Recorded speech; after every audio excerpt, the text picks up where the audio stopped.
प्रिय भक्तों, अगर आप भी चाहते हैं कि आप शनि देव की कुदृष्टि से बचे रहें और आपको शनि देव की सिर्फ आशीर्वाद और असीम कृपा ही प्राप्त हो, तो आप इस महामंत्र का जाप अवश्य करें। इस मंत्र के नियमित 108 बार जाप करने से नकारात्मक ऊर्जा और बुरी शक्तियां समाप्त होती हैं। काला जादू, टोना टोटका और तंत्र बाधा, काला जादू, टोना टोटका और तंत्र बाधा का नाश होता है। व्यक्ति का तेज और आत्मविश्वास बढ़ता है और साथ ही शनि देव की कृपा से उसे अथाह धन की प्राप्ति होती है। इसलिए प्यारे भक्तों, आप इस महामंत्र का जाप अवश्य करें। जिस भी भक्त ने आज तक इस महामंत्र का जाप किया है, उसे सिर्फ शनि देव की असीम कृपा ही प्राप्त हुई है। इसलिए प्यारे भक्तों, आप इस महामंत्र का जाप अवश्य करें। यह मंत्र बहुत ही शक्तिशाली और प्रबल मंत्र है। इस मंत्र का प्रभाव तुरंत ही दिखाई देने लगता है और साथ ही आपका जीवन सुखद हो जाएगा। अगर आप शनि देव का आशीर्वाद प्राप्त करना चाहते हैं तो इस वीडियो को लाइक और चैनल को सब्सक्राइब जरूर कर दीजिए और कमेंट बॉक्स में जय शनि महाराज अवश्य लिख दीजिए। तो चलिए भक्तों, मंत्र का जाप करना प्रारंभ करते हैं। ओम ह्रीं सन शनैश्चराय सर्वदोष निवारणाय स्वाहा। ओम ह्रीं सन शनैश्चराय सर्वदोष निवारणाय स्वाहा। ओम ह्रीं सन शनैश्चराय सर्वदोष निवारणाय स्वाहा। ओम ह्रीं सन शनैश्चराय सर्वदोष निवारणाय स्वाहा। ओम ह्रीं सन शनैश्चराय सर्वदोष निवारणाय स्वाहा।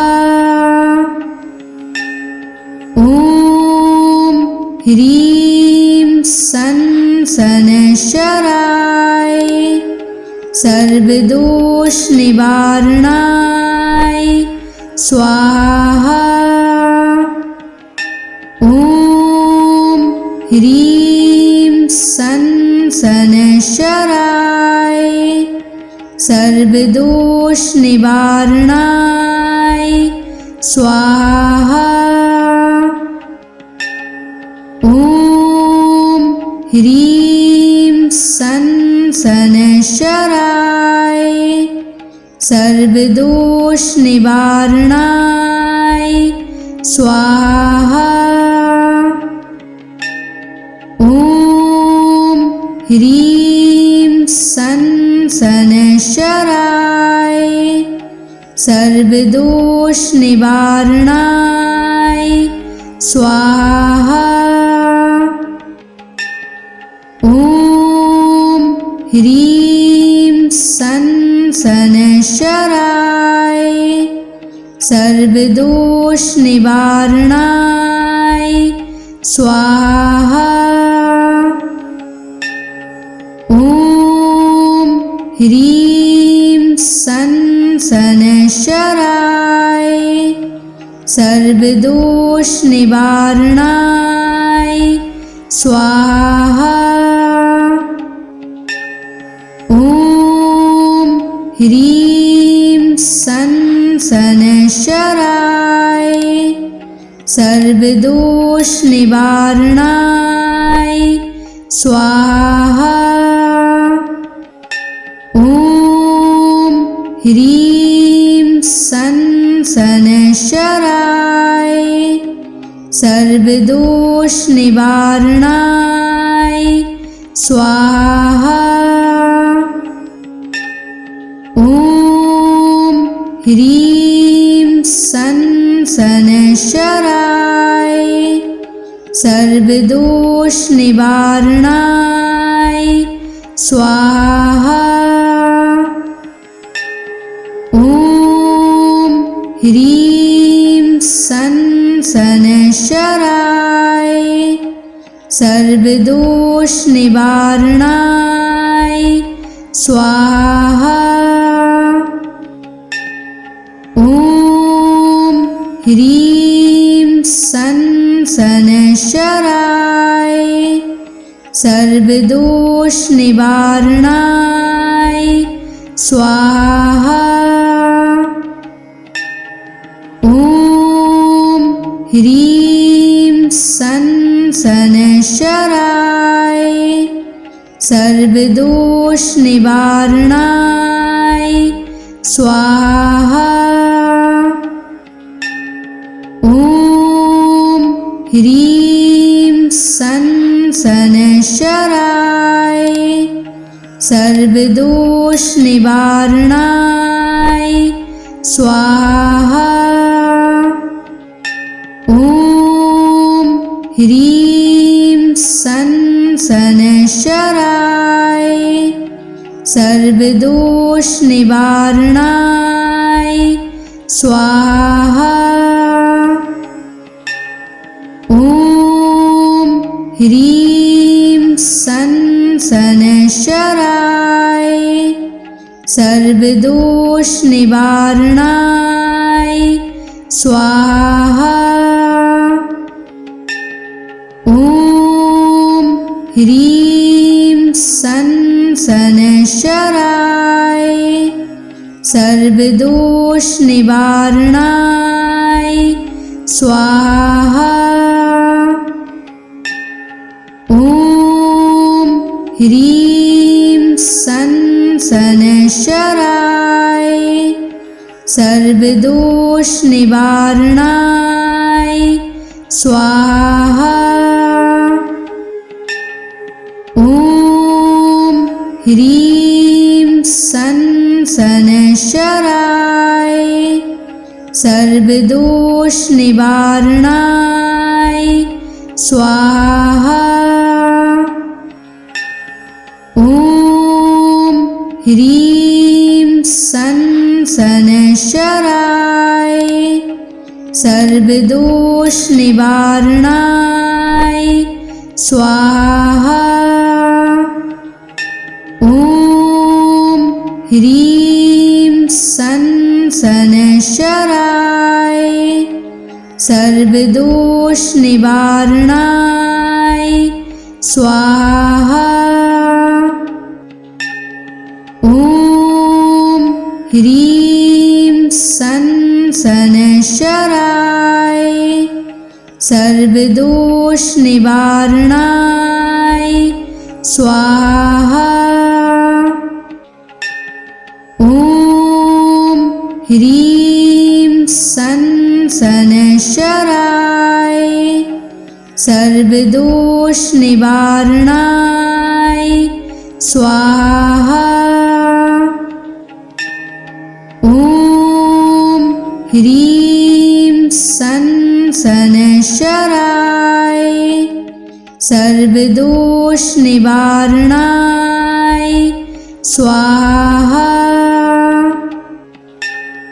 ॐ ह्रीं सन् शनैश्चराय सर्वदोषनिवारणाय स्वाहा। ॐ ह्रीं सन् शनैश्चराय सर्वदोषनिवारणाय स्वाहा। ॐ ह्रीं सन् शनैश्चराय सर्वदोषनिवारणाय स्वाहा। ॐ ह्रीं सन् शनैश्चराय सर्वदोषनिवारणाय स्वाहा।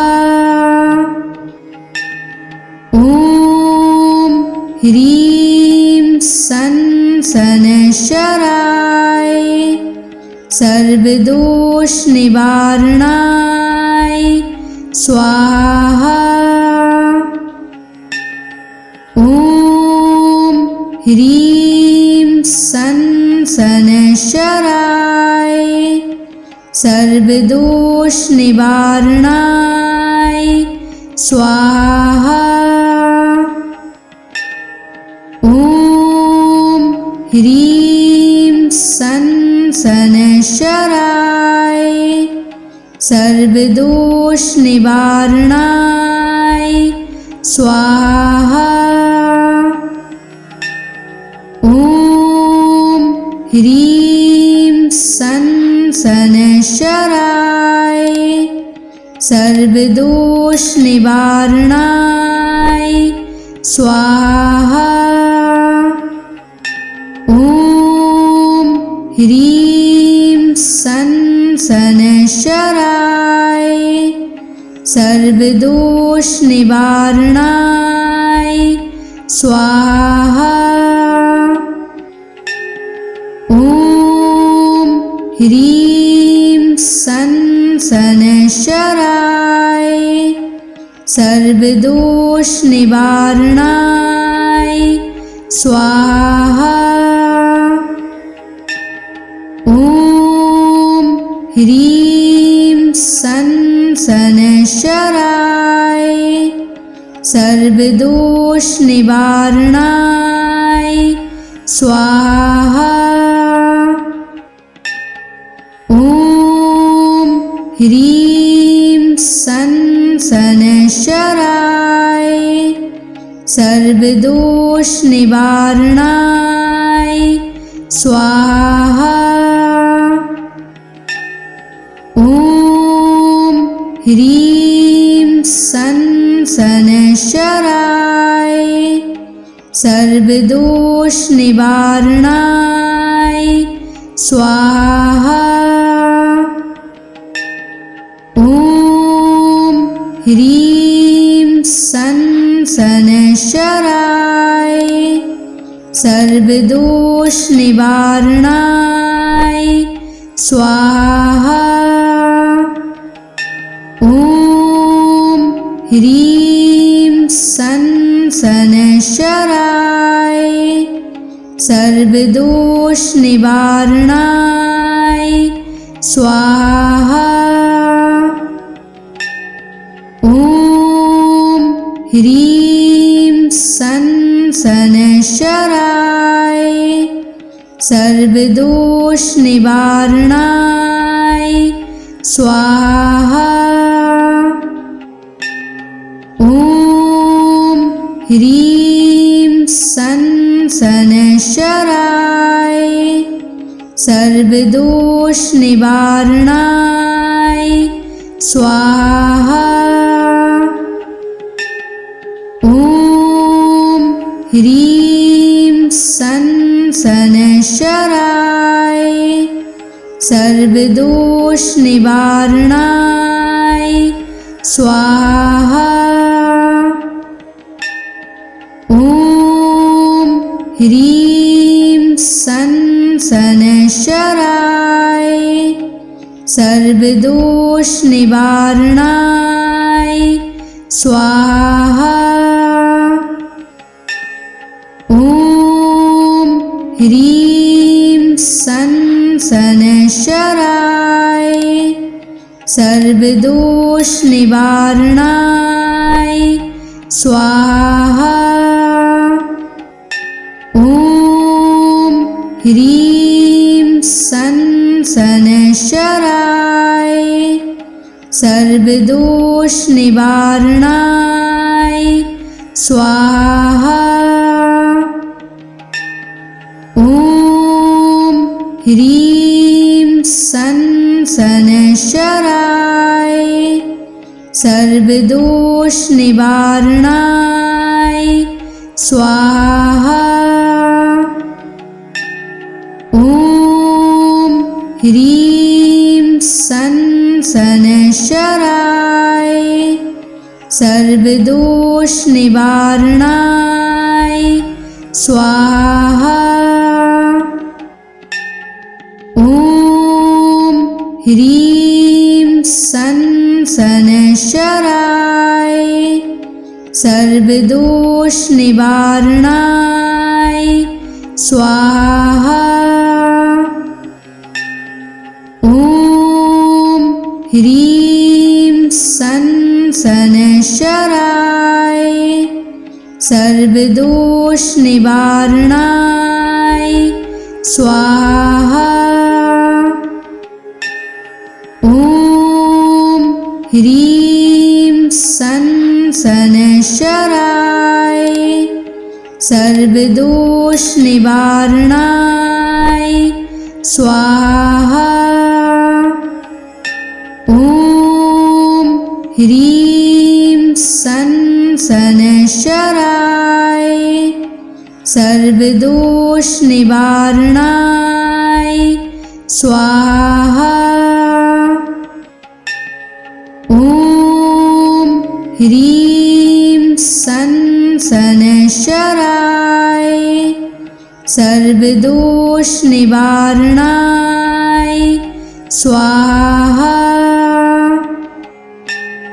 ॐ ह्रीं सन शनैश्चराय सर्वदोष निवारणाय स्वाहा। ॐ ह्रीं सन शनैश्चराय सर्वदोष निवारणाय स्वाहा। ॐ ह्रीं सन शनैश्चराय सर्वदोष निवारणाय स्वाहा। ॐ ह्रीं सन शनैश्चराय सर्वदोष निवारणाय स्वाहा। ॐ ह्रीं सन शनैश्चराय सर्वदोष निवारणाय स्वाहा। ॐ ह्रीं सन शनैश्चराय सर्वदोष निवारणाय स्वाहा। ॐ ह्रीं सन शनैश्चराय सर्वदोष निवारणाय स्वाहा। ॐ ह्रीं सन शनैश्चराय सर्वदोष निवारणाय स्वाहा। ॐ ह्रीं सन शनैश्चराय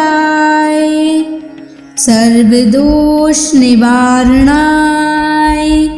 स्वाहा। ॐ ह्रीं सन शनैश्चराय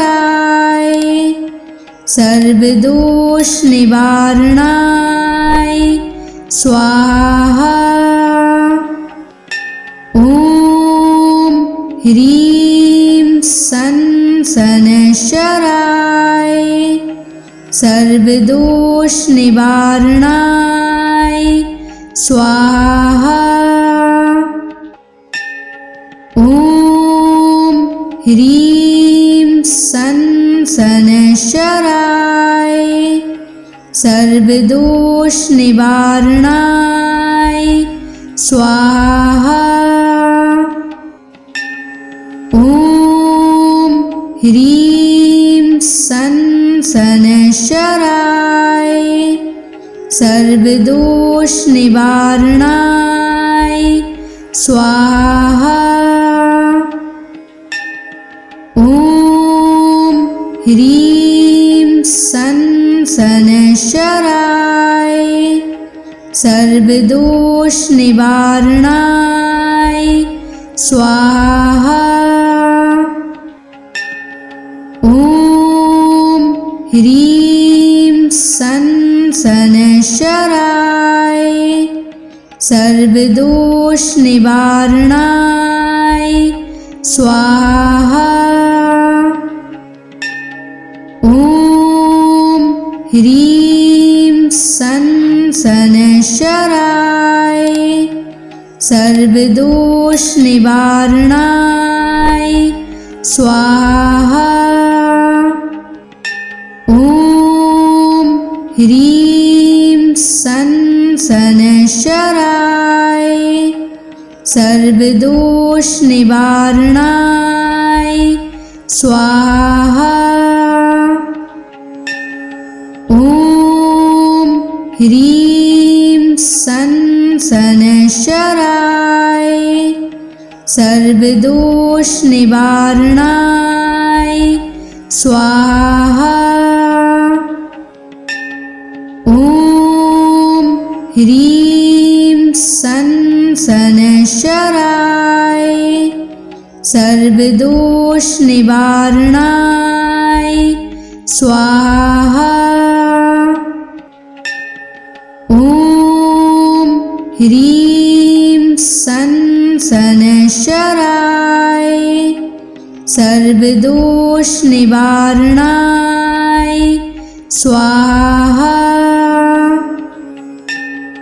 ॐ ह्रीं सन् शनैश्चराय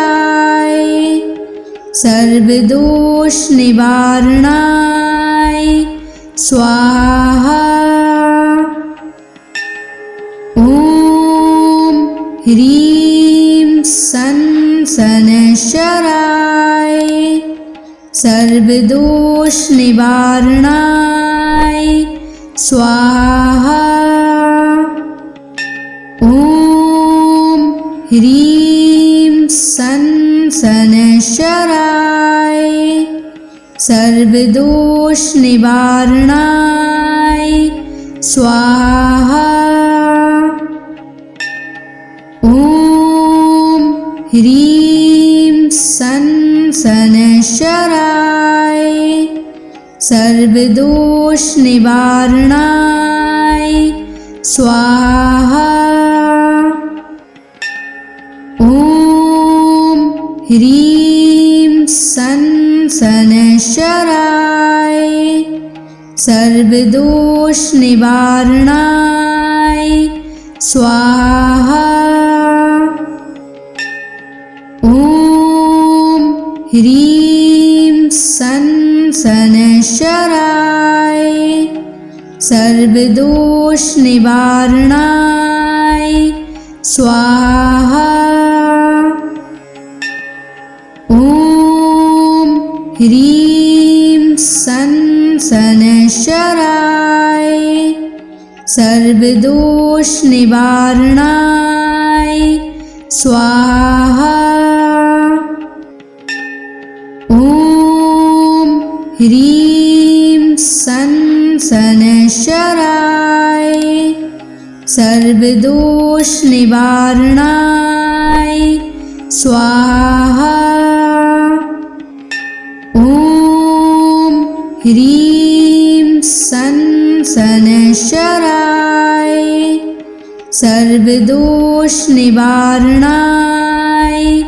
स्वाहा। ॐ ह्रीं सन् शनैश्चराय सर्वदोषनिवारणाय स्वाहा। ॐ ह्रीं सन् शनैश्चराय सर्वदोषनिवारणाय स्वाहा। ॐ ह्रीं सन् शनैश्चराय सर्वदोषनिवारणाय स्वाहा। ॐ ह्रीं सन् शनैश्चराय सर्वदोष निवारणाय स्वाहा। ॐ ह्रीं सं शनैश्चराय सर्वदोष निवारणाय स्वाहा। ॐ ह्रीं सं शनैश्चराय सर्वदोष निवारणाय स्वाहा। ॐ ह्रीं सं शनैश्चराय सर्वदोष निवारणाय स्वाहा। ॐ ह्रीं सं शनैश्चराय सर्वदोष निवारणाय स्वाहा। ॐ ह्रीं सं शनैश्चराय सर्वदोष निवारणाय स्वाहा। ॐ ह्रीं सं शनैश्चराय सर्वदोष निवारणाय स्वाहा। ॐ ह्रीं सं शनैश्चराय सर्वदोष निवारणाय स्वाहा। ॐ ह्रीं सं शनैश्चराय सर्वदोष निवारणाय स्वाहा। ॐ ह्रीं सं शनैश्चराय सर्वदोष निवारणाय स्वाहा। ॐ ह्रीं सं शनैश्चराय सर्वदोष निवारणाय स्वाहा। ॐ ह्रीं सं शनैश्चराय सर्वदोष निवारणाय स्वाहा। ॐ ह्रीं सं शनैश्चराय सर्वदोष निवारणाय स्वाहा। ॐ ह्रीं सं शनैश्चराय सर्वदोष निवारणाय स्वाहा। ॐ ह्रीं सं शनैश्चराय सर्वदोष निवारणाय स्वाहा। ॐ ह्रीं सं शनैश्चराय सर्वदोष निवारणाय स्वाहा। ॐ ह्रीं सं शनैश्चराय सर्वदोष निवारणाय स्वाहा। ॐ ह्रीं सं शनैश्चराय सर्वदोष निवारणाय स्वाहा। ॐ ह्रीं सं शनैश्चराय सर्वदोष निवारणाय स्वाहा। ॐ ह्रीं सन शनैश्चराय सर्वदोष निवारणाय स्वाहा। ॐ ह्रीं सन शनैश्चराय सर्वदोष निवारणाय स्वाहा। ॐ ह्रीं सन शनैश्चराय सर्वदोष निवारणाय स्वाहा। ॐ ह्रीं सन शनैश्चराय सर्वदोष निवारणाय स्वाहा। ॐ ह्रीं सन शनैश्चराय सर्वदोष निवारणाय स्वाहा। ॐ ह्रीं सन शनैश्चराय सर्वदोष निवारणाय स्वाहा। ॐ ह्रीं सन शनैश्चराय सर्वदोष निवारणाय स्वाहा। ॐ ह्रीं सन शनैश्चराय सर्वदोष निवारणाय स्वाहा।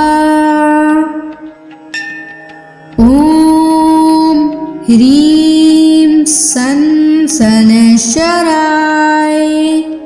सर्वदोष निवारणाय स्वाहा।